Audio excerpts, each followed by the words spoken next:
Here in this lesson, we will develop a brand new definition of our trigonometric functions. In previous lessons, we defined the 6 trigonometric functions based on angles that are in standard position. Just a little recap, an angle is in standard position if the vertex is at the origin and its initial side is on the positive x-axis. Here in this lesson and in the lessons to come, we have a brand new definition for our trig functions, and it is a right triangle based definition. So here we will define our 6 trigonometric functions as ratios of the lengths of the sides of right triangles. So here I have shown you in this diagram an acute angle. Let's call it angle A. This is an acute angle A, and notice that angle A is in standard position.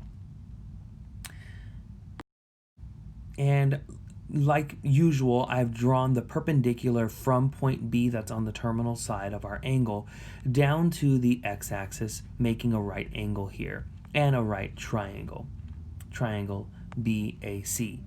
Now this distance here from the origin to point C here is x, and the distance from point B on the terminal side down to the x-axis, this distance here is y, and then this distance here from the origin to point B is r. But more than that, I think what I really want to highlight is this side length y. It is opposite angle A. This side of length y is the side that's opposite angle A. And the side of length x here is adjacent to angle A. Adjacent meaning it's sharing a side. So this side of length x is adjacent to angle A. This side of length y is opposite angle A. And of course, this side of length r is the hypotenuse of your right triangle. The definitions that I'm about to give you now are going to be ratios of these lengths. And here it is, sine of angle A. Remember, angle A is the acute angle A here. Sine of angle A now is y over r. Now this is the definition that you and I have already discussed in earlier lessons. But notice that it's y over r, which is the side that's opposite angle A over the hypotenuse. I've abbreviated opposite as OPP and hypotenuse as just HYP. So sine of angle A is equal to this ratio, the side opposite angle A over the side, the hypotenuse of the right triangle. Look at y over r. So it's the side opposite angle A over the hypotenuse. Cosine of angle A, we know as x over r, is the side that's adjacent to angle A over the hypotenuse. Tangent of angle A, we've known it as y over x, happens to be the side opposite angle A over the side adjacent to angle A. Cosecant, secant, and cotangent of angle A are all reciprocals of what we just mentioned. Some students have used SOHCAHTOA to help them remember this definition. Sine is opposite over hypotenuse.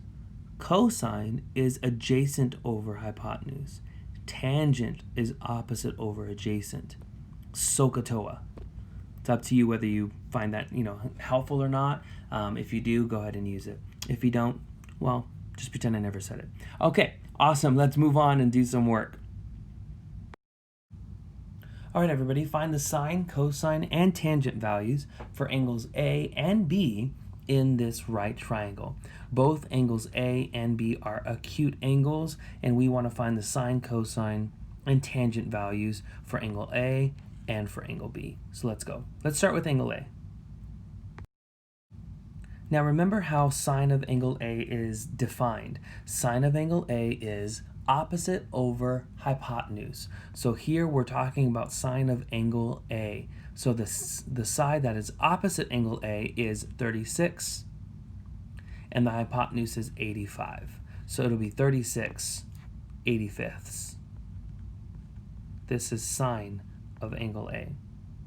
Cosine of angle A will be the side that's adjacent. So it cannot be this side, everybody, because this is already identified as the hypotenuse. So this is not the adjacent side, it's this side. This is the adjacent side for angle A. So it'll be 77/85. Adjacent over hypotenuse, 77/85. Finally, tangent of angle A will be opposite over adjacent. Opposite over adjacent, 36/77. All right, so those are the function values for sine, cosine, and tangent for angle A. Now let's go to angle B. So we have sine of angle B, we have cosine of angle B, and tangent of angle B. Now this is the perfect spot to pause the lesson, pause the video right here, please, and write down the ratios, write down the answers here. Find sine of B, cosine B, and tangent of B. Would you, on your own?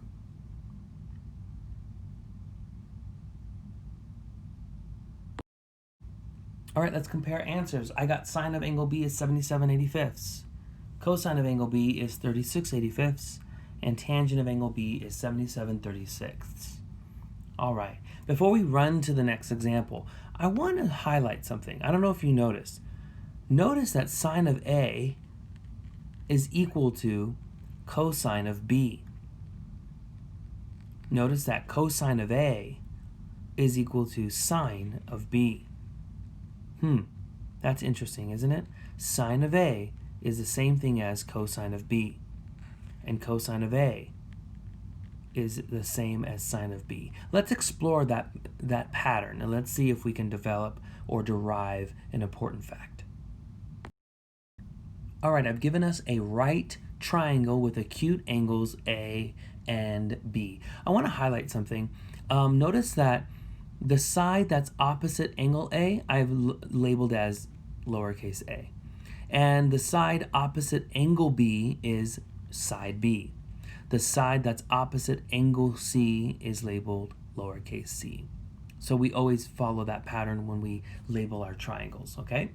Side A is opposite angle A, side B is opposite angle B, side C is opposite angle C. All right, can you please write down what is sine of angle A? What's sine of angle A? Sine of angle A is opposite over hypotenuse. And the side that's opposite angle A is A, and the hypotenuse is C. A over C. A over C. Now what I want you to realize is, what is cosine of angle B? Cosine of angle B. Well, here's angle B, and cosine is adjacent over hypotenuse. Adjacent over hypotenuse. Oh, it's the same thing, A over C. So notice that sine of A, sine of one acute angle, is equal to cosine of the other acute angle. Let's dig deeper. Watch this. What's tangent of angle A? Tangent is opposite over adjacent. So for angle A, opposite is A over adjacent, A over B. Now watch this. What's cotangent of angle B? Well, here's angle B, and cotangent is adjacent over opposite. It's A over B. So what we just figured out is that this pattern continues. Tangent of one acute angle is equal to cotangent of the other acute angle. Now for a right triangle, we know that the two acute angles, A and B, are complementary, right? Because the three angles within this triangle must sum to 180 degrees, and angle C is already 90 degrees, that must mean angles A and B, these two acute angles, are complementary. They must sum to 90 degrees. They are complementary. A and B are complementary angles. So what we just determined is that sine of angle A is equal to, let me point right here, sine of angle A, watch this, is equivalent to cosine of its complement. A and B are complements. Tangent of angle A is equal to cotangent of its complement. Sine and cosine are called cofunctions. Tangent and cotangent are called cofunctions. These are cofunction pairs. Also, secant and cosecant are cofunction pairs. Let me write that down for you. So we have these cofunction pairs, sine and cosine, tangent and cotangent, secant and cosecant. These are cofunction pairs. And what we just established is that sine of an acute angle is equal to cosine of the complement of that angle. So for example, sine of angle A, let's assume that A is acute, okay, is equal to cosine of the complement of angle A. How do we write a complement? Well, we talked about this the other day in an earlier lesson. The complement of angle A is 90 degrees minus A. 90 degrees minus A is the complement of angle A. If you don't believe that, go ahead and add angle A to 90 degrees minus A, and when you sum these two, you will get 90 degrees. They're complements. So sine of an angle, acute angle A, is equal to cosine of its complement. In words, we can say cofunction values. Remember, sine and cosine are cofunctions. Cofunction values of complementary angles are equal. You may want to write that down for your notes. Cofunction values of complementary angles are equal. Here is the conclusion. Here is your list, your formal list of cofunction identities. Sine of angle A is equal to cosine of its complement. Cosine of an angle A, remember A is an acute angle. Cosine of angle A is equal to sine of its complement. Tangent of angle A is equal to cotangent of its complement. Cosecant of angle A is equal to secant of its complement. Secant of angle A is equal to cosecant of its complement. Cotangent of angle A is equal to tangent of the complement of A. Let's put this into use. All right, check this out. Write each function in terms of its cofunction. All right, and first notice that all of these angles that are given are acute. 90 degrees, 76 degrees, and 45 degrees are all acute. So what we can do is we can say sine of 9 degrees is equivalent to cosine of its complement. Cosine of 90 degrees minus 9 degrees. In other words, sine of 9 degrees is equivalent to cosine of 81 degrees. That's it. Sine of 9 degrees is going to be the same as cosine of 81 degrees. Punch it into your calculator. You will see that cosine of 81 degrees is the same value as sine of 9 degrees. Sine and cosine are cofunctions. 9 degrees and 81 degrees are complements. Cofunction values of complementary angles are equal. Cotangent of 76 degrees is equal to tangent, that's its cofunction, of the complement of 76 degrees, which we can find by subtracting 76 degrees from 90 degrees. So tangent of 14 degrees is equivalent to cotangent of 76 degrees. Cosecant of 45 degrees will be equivalent to secant of 90 degrees minus 45 degrees, which will be secant of 45 degrees.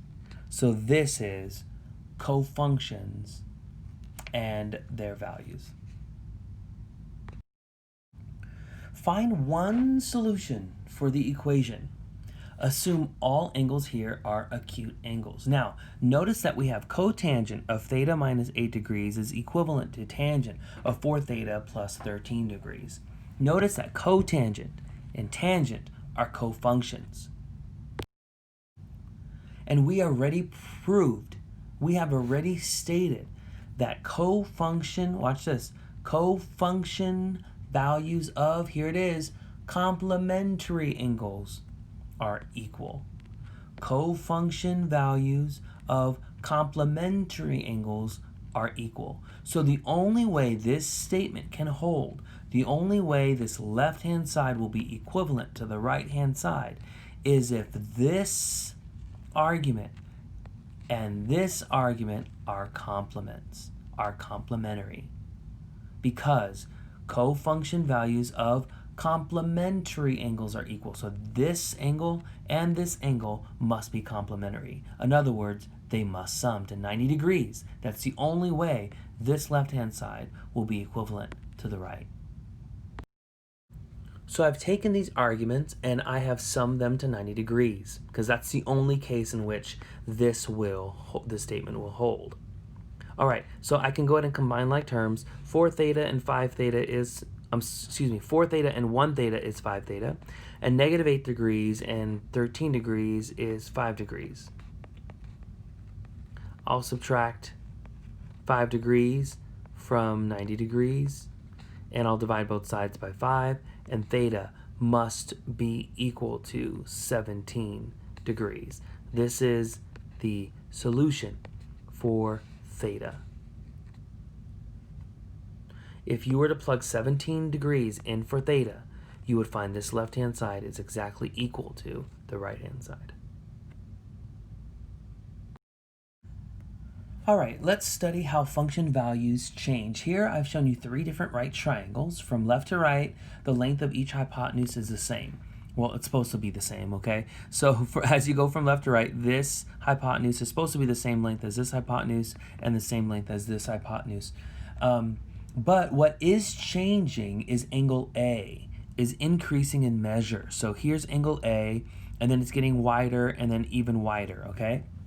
And notice that as angle A increases in measure from 0 degrees to 90 degrees, right? It's getting bigger and bigger and bigger. The length of the side opposite angle A is increasing, right? So look how Y increases and increases as angle A increases. As A increases, Y is increasing. As A increases, Y increases, but R is fixed. R is fixed.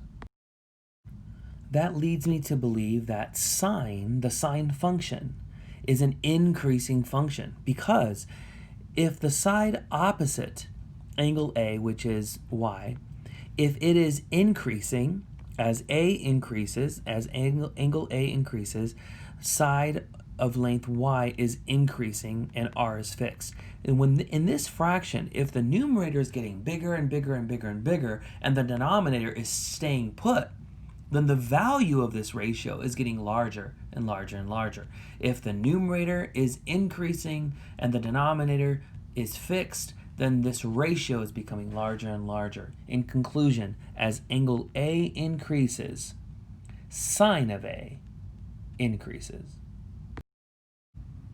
Now, cosine of angle A, we know that to be adjacent over hypotenuse, or x over r.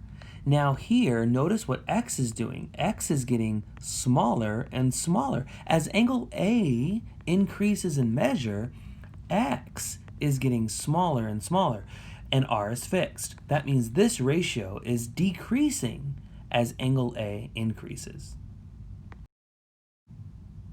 And we can look at tangent of A as y over x. Tangent of angle A is y over x, remember that? And so the numerator of this ratio is getting larger while the denominator, x, is getting smaller, of course, as angle A increases. So therefore, this ratio is becoming larger and larger in value. So tangent of A increases. So you can see sine is an increasing function. Sine of A, of angle A, will increase as angle A increases. Cosine of A decreases as angle A increases. And tangent of A increases as angle A increases. Now, a similar discussion will lead you to believe that cosecant of A decreases, secant of A increases, cotangent of A decreases as angle A increases. Determine whether each statement is true or false. Tangent of 25 degrees is less than tangent of 23 degrees. True or false? Well, tangent is an increasing function. That means as tangent of A increases, tangent of A increases as A increases. In other words, the larger the angle A, then the larger tangent of A will be, right? The larger A is, the larger the angle, the larger tangent of A. The larger the angle, the larger tangent of that angle. Between these two angles, 25 degrees and 23 degrees, 25 degrees is larger, therefore tangent of 25 degrees should be larger. However, this statement says otherwise. This statement says tangent of 25 degrees is less than tangent of 23 degrees. That's false. That cannot be true. Now for cosecant of A decreases as A increases. Let's make sure we understand what this means. The larger the angle A becomes, the smaller cosecant of A becomes. So the larger the angle, the smaller cosecant of A. Okay, let's look at this. Between 44 degrees and 40 degrees, 44 degrees is larger. Therefore, cosecant of 44 degrees is less in value than cosecant of 40 degrees. And that's exactly what this statement says. So this one is true. All right, guys, we're going to wrap up this lesson with the following topic: trigonometric function values of special angles. Now, there's certain angles that are special for us in our studies, namely 30 degrees, 45 degrees, and 60 degrees. 30, 45, and 60 degrees. They occur so often in trigonometry, and in more advanced mathematics that we're going to look very carefully at these three angles. Okay, so to get us started, we're going to start with an equilateral triangle. Remember that an equilateral triangle is where all of the angles are the same measure, which means they have to be 60 degrees each, so that they all add up to 180 degrees. And all the side lengths are the same. Now, you can choose whatever side length you want. It doesn't have to be 2. I chose 2 just because of what we're about to do. It's going to make the arithmetic just a little easier, but you can choose whatever you want for these side lengths, okay? The first thing we're going to do is we're going to kind of cut this triangle in half, if you will. We're going to bisect one of the angles. So this angle up here, we're going to bisect it. We're going to cut it right in half and make 2 right triangles. Bisecting this 60-degree angle would give us a pair of 30-degree angles, right? So this thing just split in half. And now we have a pair of right triangles. The hypotenuse is still 2 units here. And because we chose 2, then it makes cutting this in half easy. So this is 1 unit and that's 1 unit.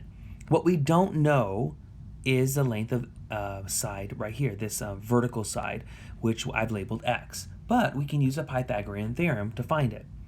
So by the Pythagorean theorem, we know that x squared plus 1 squared is equal to 2 squared. That is to say, x squared is equal to 3, which means x is equal to the square root of 3. Okay? So we just found that when we have a, oh, you know what I forgot to label is this angle is still 60 degrees, right? This angle here is still 60. Let me put that in there for us. All right, I got it, you guys. So 30 degrees, 60 degrees, and 90 degrees, okay? So that's the special triangle that you and I are looking at right now. What we want to do is we want to derive all of the 6 trig function values for these angles here, 30 degrees and 60 degrees. We can do that because now we know all the side lengths. We know this is 1, this is 2, and we found x to be root 3. All right, so here we go. Sine of 30 degrees, right? Let's talk about 30 degrees first, okay?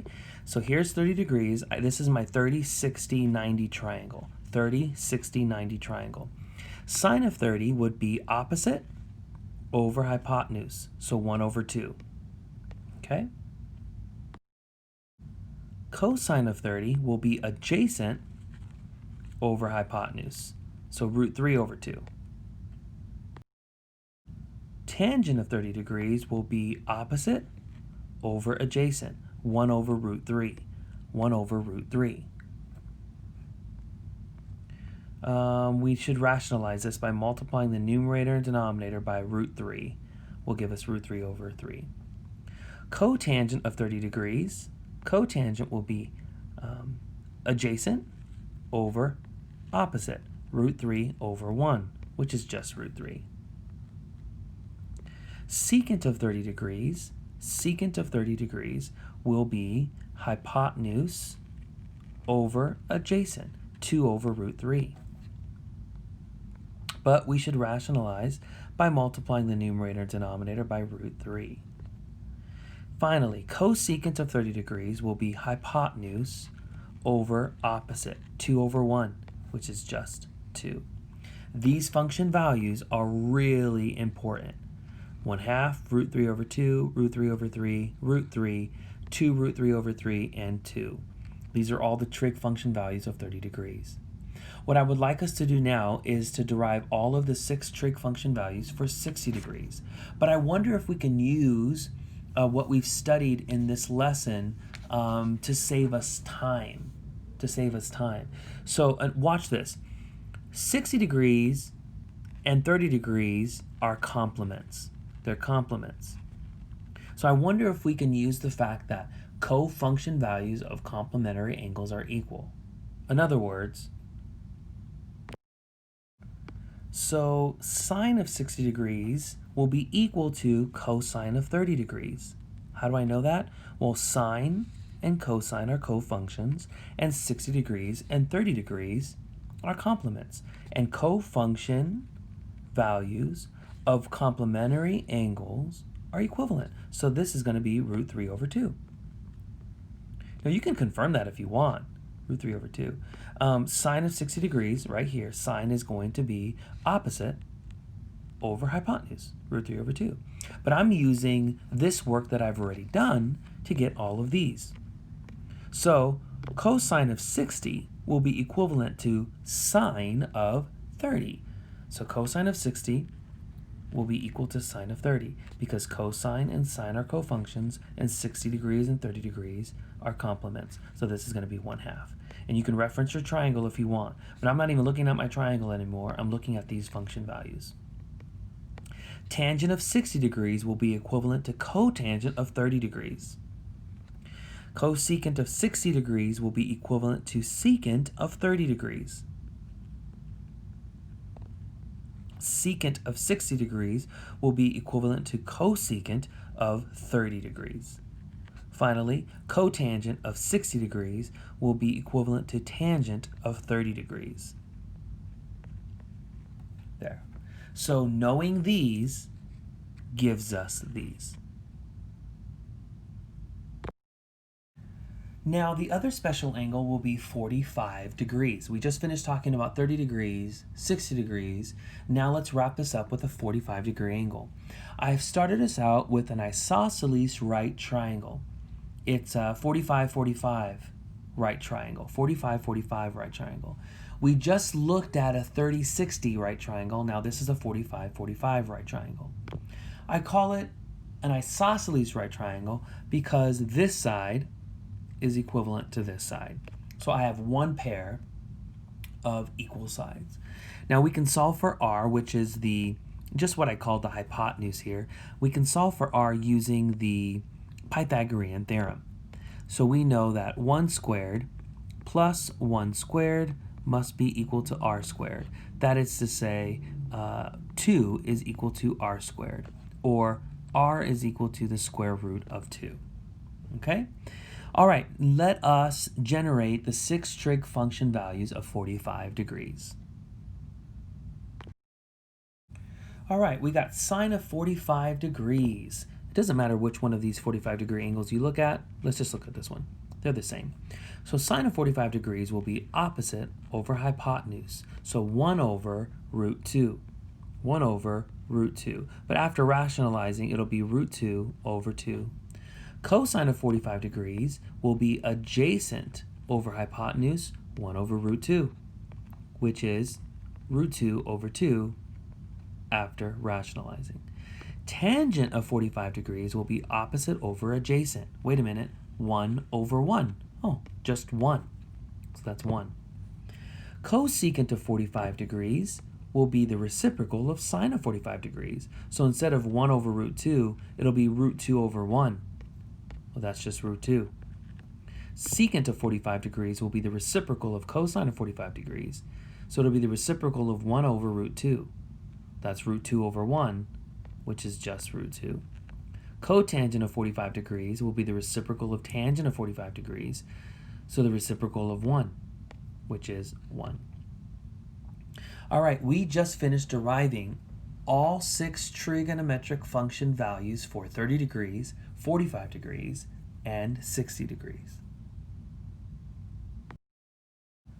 All right, let's wrap this lesson up with this very important table of values.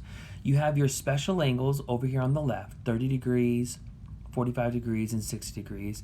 And each row will be the function values for each of these angles. So the first row will be sine of 30 degrees, cosine of 30 degrees, tangent of 30 degrees, and so forth. Now, we already generated these, so it's just a matter of filling in what you and I just finished doing. Here, I'll put in sine of 30 degrees for us. Sine of 30 degrees, we found a little while ago that it is equal to 1/2. Remember, we had that equilateral triangle that we cut in half? And then cosine of 30 degrees, we found to be root 3 over 2. Now, let's just pretend we forgot what tangent of 30 degrees is. Oh, I forgot. Well, you have a quotient identity that says tangent of theta is equal to sine theta over cosine theta. So if you forgot what this value should be, just take 1/2 and divide it by root 3 over 2. Sine theta over cosine theta. And 1/2 divided by root 3 over 2 will give you what tangent of 30 degrees is, which is root 3 over 3 after rationalizing. Now, cotangent of theta, let's pretend we forgot what cotangent of 30 degrees is. I forgot what cotangent of 30 degrees is. Well, you have a reciprocal identity that says cotangent of 30 degrees is just the reciprocal of root 3 over 3. So if you flip that number over and rationalize, you'll get root 3. Secant of 30 degrees is the reciprocal of cosine of 30 degrees. So that's going to be 2 root 3 over 3 after rationalizing.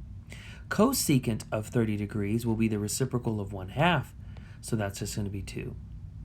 So had I forgotten these 4 values, I can get them all by just knowing these 2. Now, sine of 45 degrees, we just generated these, and that is root 2 over 2. Cosine of 45 degrees is also root 2 over 2. Now remember, if you forgot what tangent of 45 degrees is, you can use the quotient identity. Tangent of 45 degrees will be equal to sine of 45 degrees divided by cosine of 45 degrees. Root 2 over 2 divided by itself. That's just going to be 1. Cotangent of 45 degrees will be the reciprocal of 1, which is 1. Secant of 45 degrees will be the reciprocal of cosine of 45 degrees, so that's just going to be root 2. And the same thing goes for cosecant of 45 degrees. It'll be the reciprocal of sine of 45 degrees. Now, I just showed you again how, had I forgotten these 4 function values, as long as I knew these first 2, I'll be fine. I can use identities to get the rest. Now, this whole row can be found, the entire row can be found using the first row, because 60 degrees and 30 degrees are complementary angles, and I can use cofunctions. So sine of 60 degrees will be the same as cosine of 30 degrees. So this will be root 3 over 2. Remember, cofunction values of complementary angles are equal. Cosine of 60 degrees will be equivalent to sine of 30 degrees. So that's 1/2. And then tangent of 60 degrees will be equivalent to cotangent of 30 degrees. Folks, I'm using what we know about cofunction values of complementary angles. Cotangent of 60 degrees will be equivalent to tangent of 30 degrees, so root 3 over 3. Secant of 60 degrees will just be the reciprocal of cosine of 60 degrees, so it'll be the reciprocal of 1/2 which is 2. Finally, cosecant of 60 degrees will be the reciprocal of sine of 60 degrees, which will be the reciprocal of root 3 over 2, that being 2 root 3 over 3. So I know this is a lot of information, but what I want to emphasize is if you know at the bare minimum sine of 30 degrees and cosine of 30 degrees, sine of 45 degrees and cosine of 45 degrees, if you know these 4, you can get all the rest using either a reciprocal identity or using the fact that cofunction values of complementary angles are equal. All right, in earlier lessons, we had a table similar to this one, but it was for quadrantal angles. 0 degrees, 90 degrees, 180 degrees, 270 degrees, and 360 degrees. Remember, that table of values was filled with zeros, 1, -1, or undefined. Now we have this table here. So it's a lot of information. You may want to take really, really good notes if you're not already, and make sure that you're keeping all of this information straight or keeping it really handy and clear and concise in your notes, okay?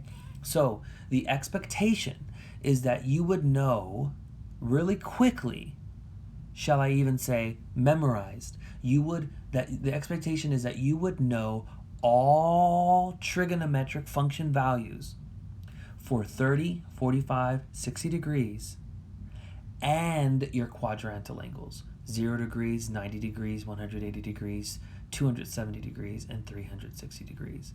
Please study hard to know really well all 6 trigonometric function values for these special angles and your quadrantal angles. All right, I'll catch you later. Good work, everybody.